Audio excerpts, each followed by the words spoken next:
Yes, beautiful people, let's get right into this. 3 games versus Chelsea, 3 wins versus Chelsea. It's Ollie 8, Lampard 1, and the race for Champions League is back on.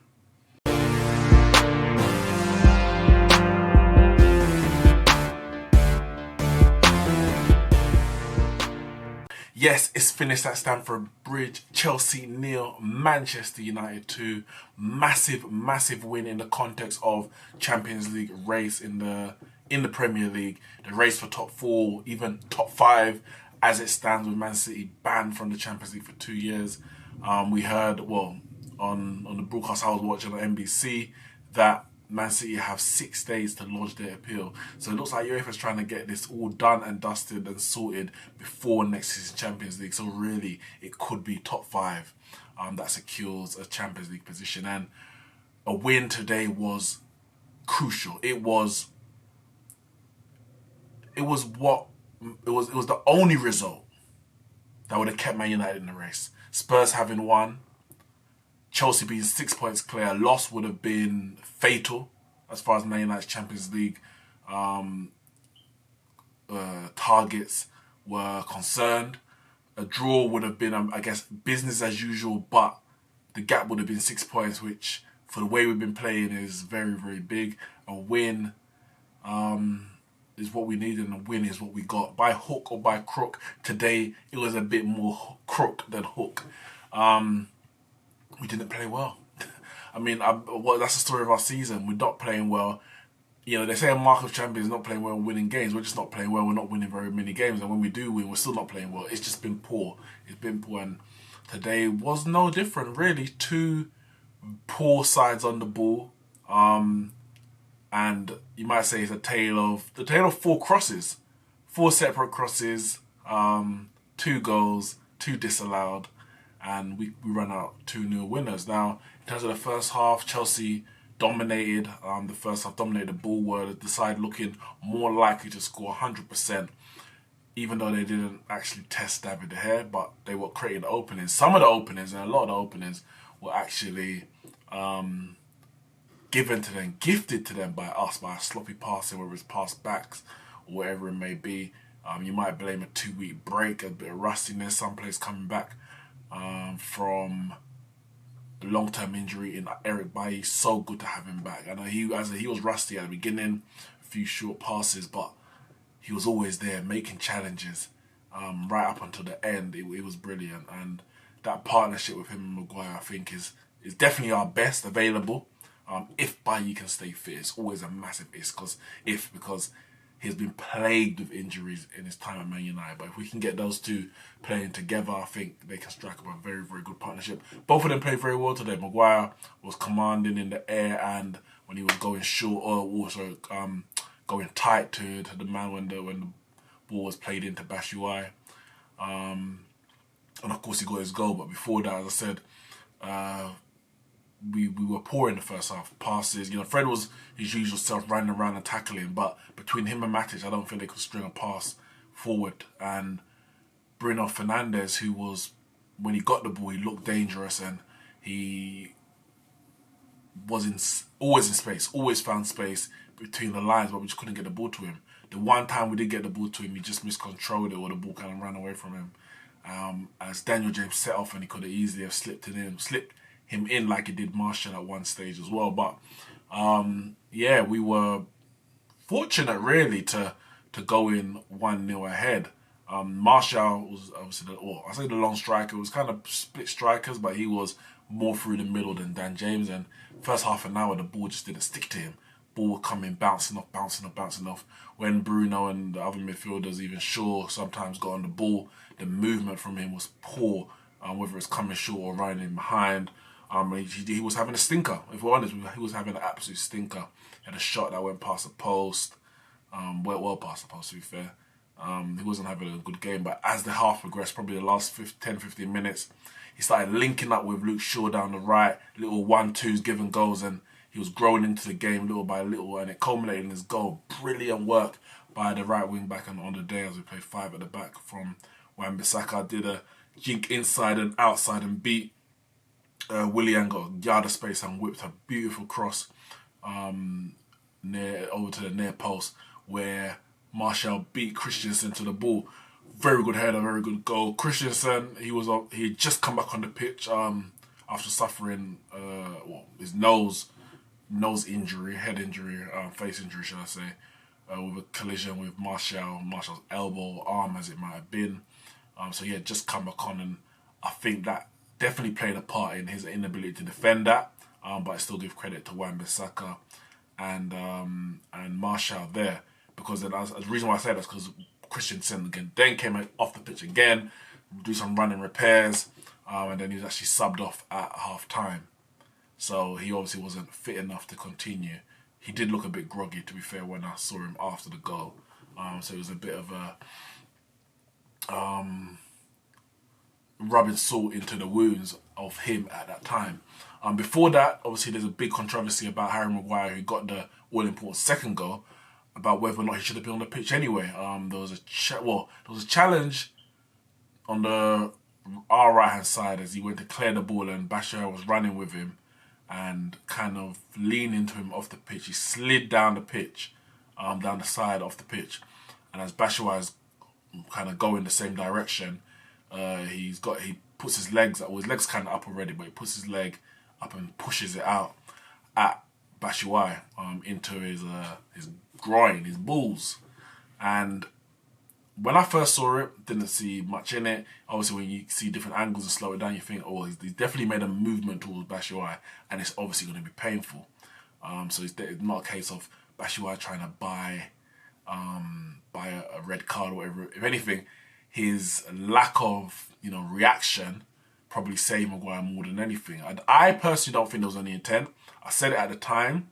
I said that it looks like that Bashuai is falling, going towards him, and he's kind of put his foot out to push him away more than to kick out at him.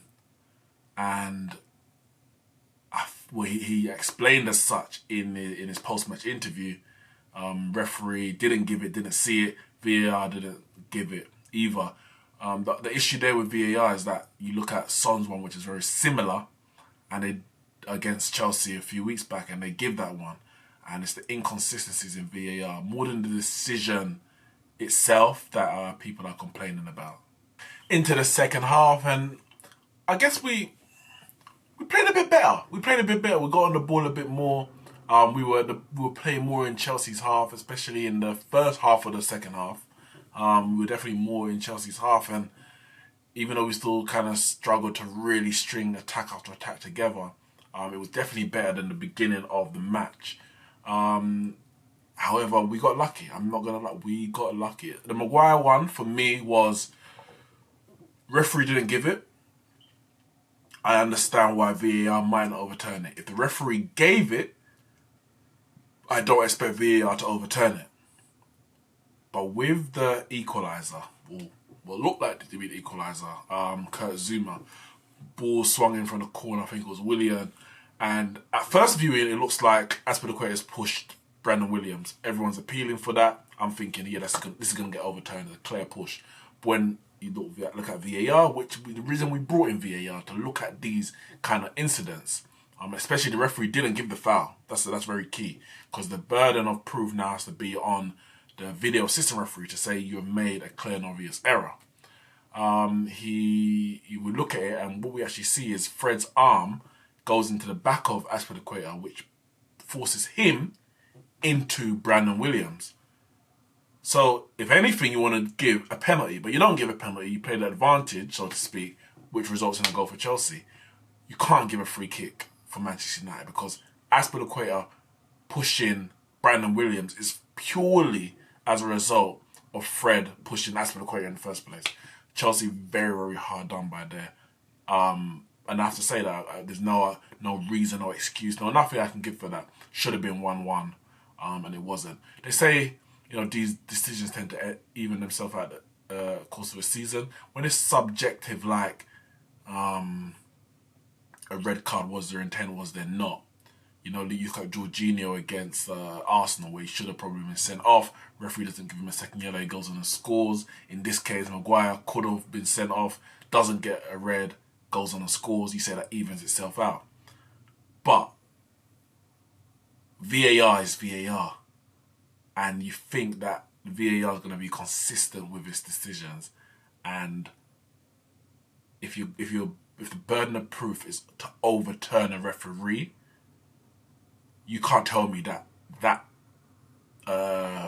disallowed goal was a clear and obvious error from Anthony Taylor. You can't tell me that. That's for a Man United fan.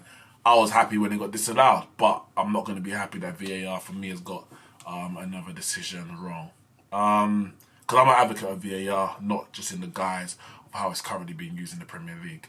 Anyway, game goes on, and Bruno Fernandes gets a free kick and whacks it against the post. I think close his first goal. He's got that ability, that technique. He actually had a shot in the first half, which wasn't too far from long range, which wasn't too far from the far post. And then he gets a corner, and we don't score corners. I don't know the first time we scored, the last time we scored a corner in the league. We're so bad at corners. The deliveries from set pieces today were good. Generally, they're poor. And he whips it in, and Maguire finally leaps the highest, beats his marker and gets on the end of it to get his first Manchester United goal in the Premier League. Of course, he scored a worldie against Tranmere in the FA Cup, and it's 2-0. And you're thinking, I mean, we're in a good position now. This is the position we want to be in, see the game out. They bring on, just Chelsea, they bring on Giroud, and it looks like he's got them back into it. You're thinking, damn, it's going to be a nervy last 10 minutes. This is not what we need. You know, Giroud, who's been, for some reason, just shafted out of the Frank Lampard's thoughts for the whole season.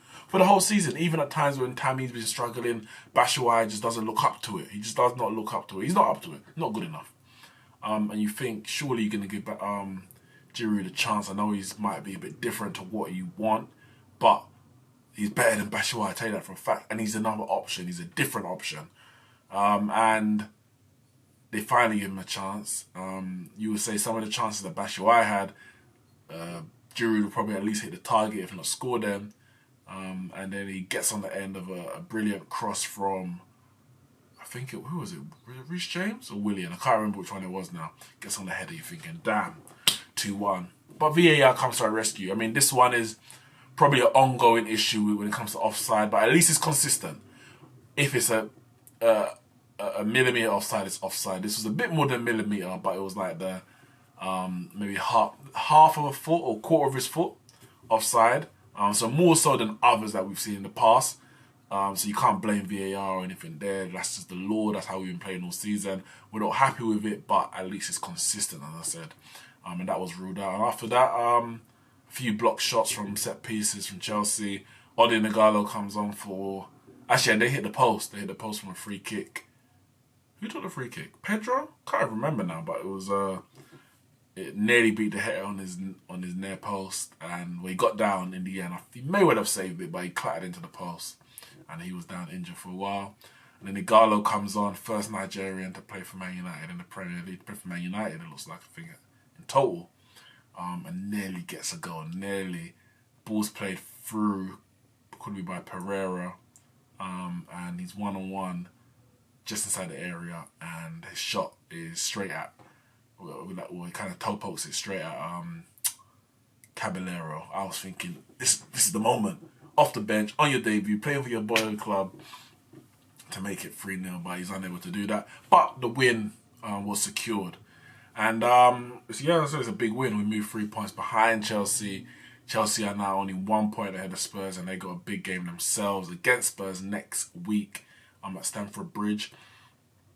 From a Man United point of view, you're hoping for a draw. We can close that gap even more so. Go ahead of Spurs and close the gap on Chelsea even more. Actually, we'll go level on points with them. We'll go 1 point behind them. Sorry, if they were to draw. Of course, if they were to lose, that would be an opportunity to go level on points. We are at home to Watford. Now you think, yeah, we should win that. So I'm gonna back us to win that. We don't know actually what's going to happen, but I have to back us at home to Watford, who are currently sitting second bottom in the league. I know we went there to their ground a couple of months ago and lost, but I have to back them. have to back us to score to win that game. But yes, 2-0. Good night's work in the end. Wasn't pretty, wasn't exciting, but it's what we needed and it's what we got. Guys, make sure you hit the like and subscribe button, comment on the video, and I'll see you soon.